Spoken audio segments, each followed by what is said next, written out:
João capítulo 20, de 24 a 31, que diz assim: Ora, Tomé, um dos 12, chamado Dídimo, não estava com eles quando veio Jesus. Disseram-lhe então os outros discípulos: Vimos o Senhor. Mas ele respondeu: Se eu não vir nas suas mãos o sinal dos cravos, e ali não puser o dedo, e não puser a mão no seu lado, de modo algum acreditarei. Passados 8 dias, estavam outra vez ali reunidos os seus discípulos e Tomé com eles. Estando as portas trancadas, veio Jesus, pôs-se no meio e disse-lhes: Paz seja convosco. E logo disse a Tomé: Põe aqui o dedo e vê as minhas mãos. Chega também a mão e põe-na no meu lado. Não sejas incrédulo, mas crente. Respondeu-lhe Tomé: Senhor meu e Deus meu. Disse-lhe Jesus: Porque me viste, creste? Bem-aventurados que não viram e creram.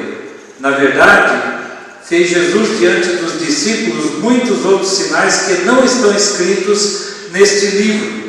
Estes, porém, foram registrados para que creiais que Jesus é o Cristo, o Filho de Deus, e para que, crendo, tenhais vida em seu nome. Esse relato bíblico nós encontramos a maneira graciosa com que Deus e Jesus Cristo trata o homem pecador. Nesse texto e nessa porção que acabamos de ler, nós vemos um dos relatos que mostra de forma mais romântica, mais amorosa, mais cuidadosa, como Jesus trata aqueles que estão em crise, aqueles que estão em pecado, aqueles que estão passando por uma situação de dificuldade. Toda vez que eu leio um texto, eu não sei se isso acontece com você, mas é uma boa prática, é uma boa experiência, quando nós lemos o texto, procurarmos fazer um exercício de memória para saber qual o contexto em que esse texto foi escrito. E o que esse texto quer falar aos nossos corações também. Por exemplo, nesse texto que nós lemos, nós sabemos que acontece logo após a morte, a crucifixão, a ressurreição de Cristo, e Jesus está aparecendo a muitas pessoas como Jesus ressurreto, e ele aparece principalmente aos discípulos. Na leitura que fizemos, nós vemos que há uma dificuldade muito grande em Tomé acreditar que Jesus Cristo era aquele que aparecera aos discípulos. É interessante isso, né? Porque nós precisamos entender qual é a relação histórica e o que estava acontecendo. Muitos daqueles discípulos e das pessoas que seguiam a Jesus e daqueles que se diziam discípulos de Cristo estavam sendo perseguidos, estavam sendo ameaçados de morte. Era uma época difícil, o Império Romano ainda reinava, e aqueles homens, muitos deles estavam com medo, outros não. Outros fortaleceram a sua fé, estavam com esperança na volta de Cristo, porque Jesus havia dito isso no capítulo 14 de João, Jesus dizendo aos discípulos: Não se turbe o vosso coração e a vossa mente, credes em Deus, credes também em mim. Eu vou preparar um lugar a cada um de vocês. Na casa do meu Pai há muitas moradas, se não fosse assim eu não teria dito desta forma, mas voltarei. Que palavra maravilhosa, né, irmãos? Jesus, nas palavras finais do seu ministério e da sua vida, fortalecendo o coração daqueles homens. É assim que Jesus quer fazer com você nesta noite. Jesus quer fortalecer o seu coração numa época de extrema dificuldade. Estamos vivendo uma era pós-moderna, era difícil, tempos difíceis de apostasia da fé, de pessoas que saem das igrejas e não voltam mais, de pessoas que não querem adorar a Deus. O ateísmo está crescendo cada vez mais no nosso país. Mas nós temos que ter confiança e saber que Cristo reina. E Jesus ressurreto está aqui para nos abençoar, para falar conosco, para nos tratar da mesma forma que Ele tratou Tomé, assim sendo um dos pontos mais destacados que nós vemos na história, é que Roma, como império, subjugava outros povos, mas deixava também na sua tolerância de império que outros povos também adorassem os seus deuses. Outros povos ainda mostrassem a sua cultura, os seus costumes eram preservados, mas dai a César o que é de César. Todas as taxas, todos os impostos. E eu quero lembrar os irmãos que Jesus Cristo foi morto da forma mais horrenda.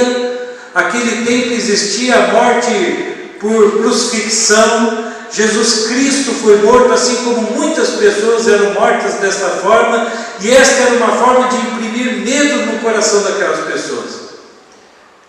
Quando acontecia uma morte desta forma, as pessoas tinham mais respeito ainda pelo império, tinham mais medo, porque era a forma mais terrível. As pessoas podiam ser mortas por enforcamento, podiam ser queimadas vivas, podiam ser decapitadas, mas quando eram mortas numa cruz, aí ficava marcado. Era coisa terrível. E havia acontecido com o mestre, havia acontecido com aquele que dizia que era o Filho de Deus, que era o próprio Deus.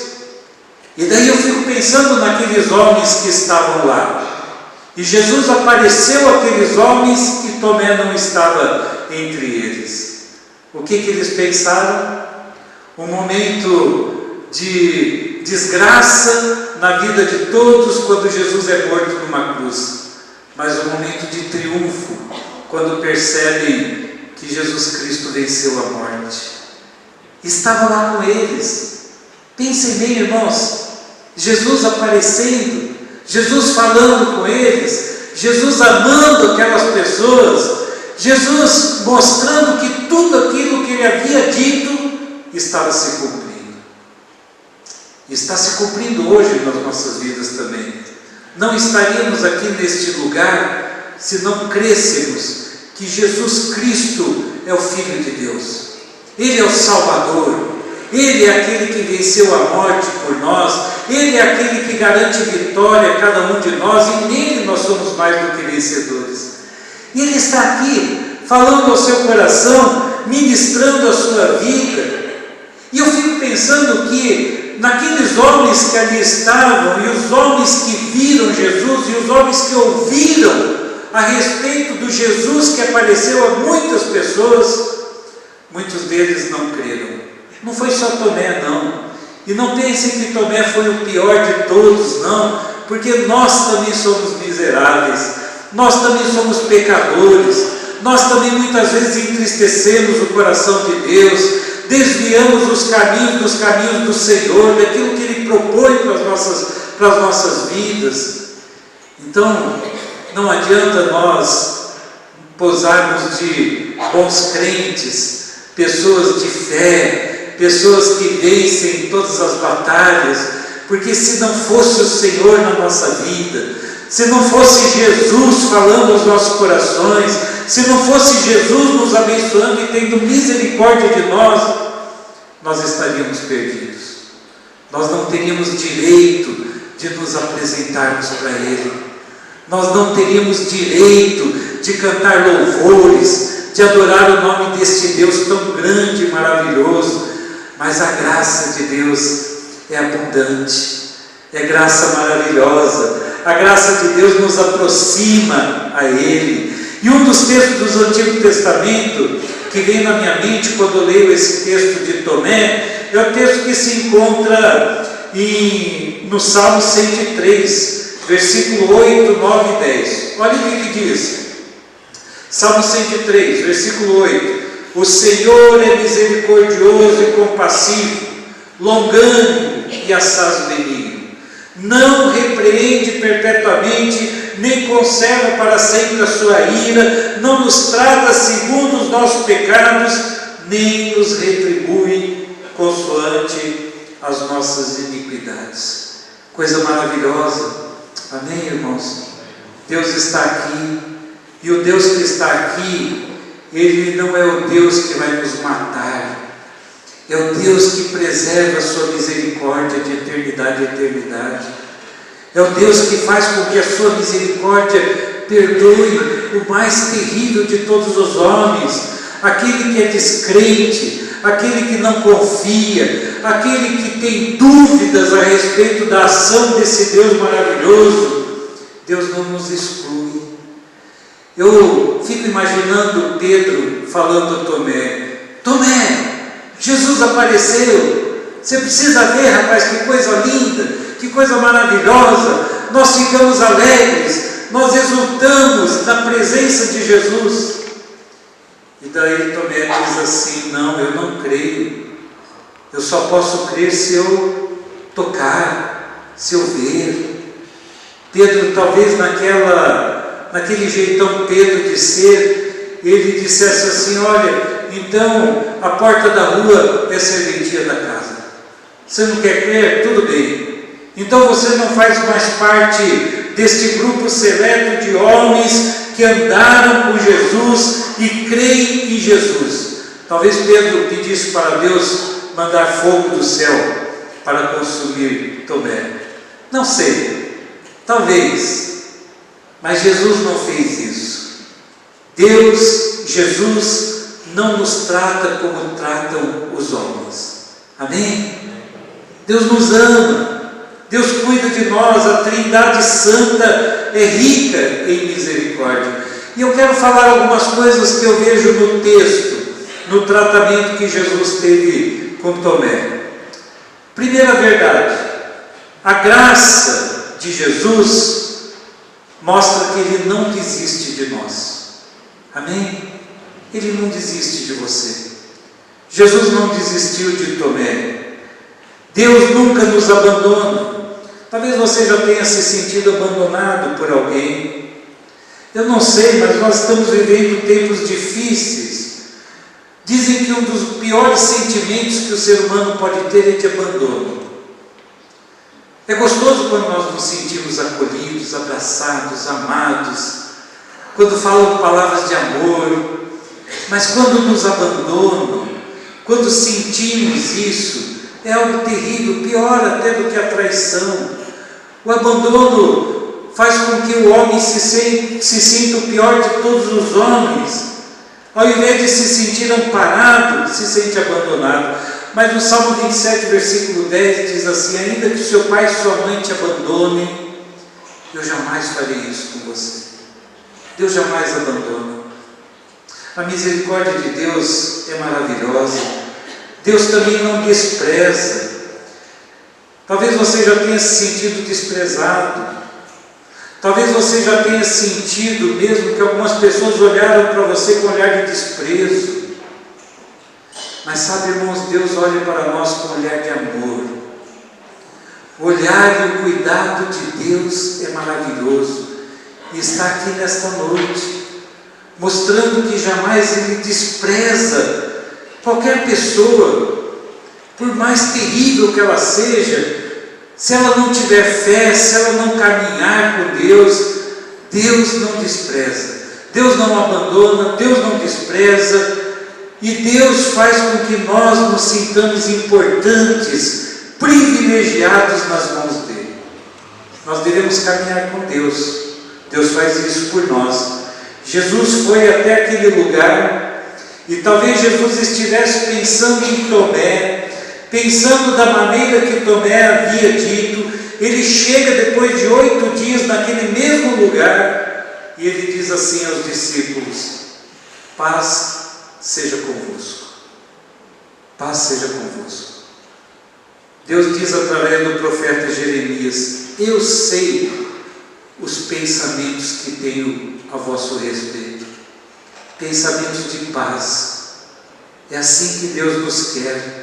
Deus quer derramar paz sobre as nossas vidas. Eu sei os pensamentos que eu tenho a vosso respeito. Não é pensamento de guerra, de desprezo, de abandono.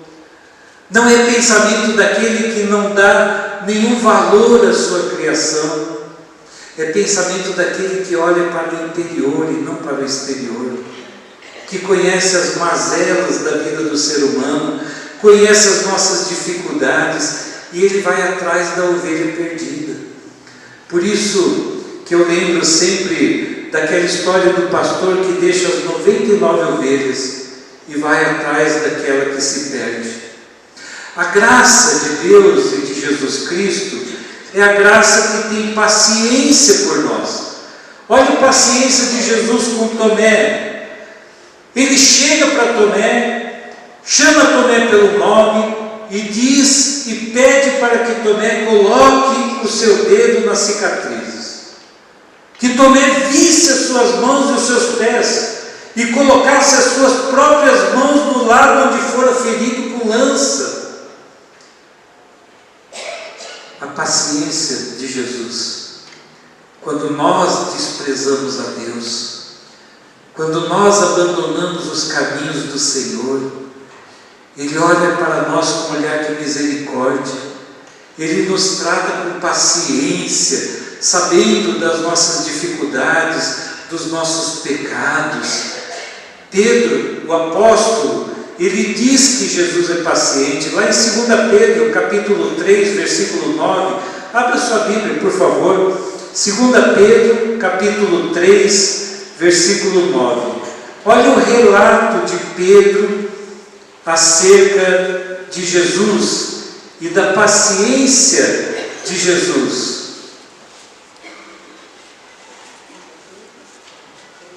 Alguém pode ler esse texto? 2 Pedro 3, 9.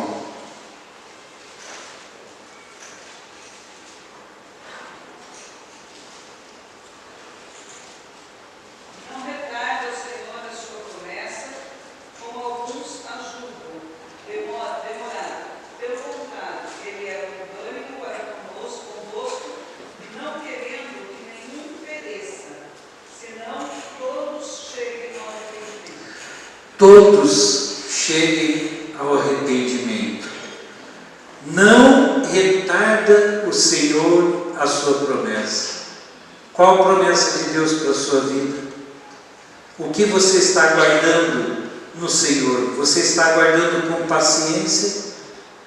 Você sabe que Deus está agindo na sua vida, a seu favor? Deus se levanta para te ajudar, para estender a sua mão e dizer: não temas, porque eu seguro nas tuas mãos.